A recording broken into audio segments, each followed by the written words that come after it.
a fantastic arrangement, I would say, and I got lot of information because this is the, I think, outstanding project in Adani Ahmedabad East region.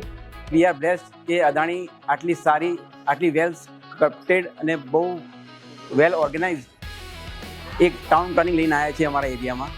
એના માટે અમે ખૂબ ખૂબ ખૂબ દિલથી આભાર છીએ. પણ આટલું બધું ડેવલપમેન્ટ હજી સુધી મેં જોયું નહોતું. જે લાયા એ બહુ એક્સેલન્ટ લાયા છે અને ફ્યુચરમાં પણ હું એવું માનું છું ત્યાં સુધી આખા બાપુનગરની એ લોકો રોનક બદલી નાખશે. અદાણી જોડે સંકળાયા પછી અમને જે ફીલ થાય છે કે જે ક્વોલિટી ઓફ લિવિંગ, જે કમ્યુનિટી લિવિંગ છે, જે ગ્રુપ ઓફ પીપલ જોડાવાના છે, એનું જે મેનેજમેન્ટ થવાનું છે, લોકોને જે ખરેખર રહેવાની જે મજા આવવાની છે, ફીલ આવવાનું છે, એક જુદા જ લેવલનું છે. કેમ કે આખું 36 એકર્સમાં આપણે વિચારી બી ના શકીએ એવા એમ્યુનિટીઝ છે એમાં. અને હું એમ માનું છું કે એ સેન્ટરથી તમે 25 કિલોમીટર રેડિયસ બી લઈ લો તો તમને આવી એમ્યુનિટીઝ સાથે આવો પ્રોજેક્ટ મને નહીં લાગતું કે ભવિષ્યમાં આવી શકે છે.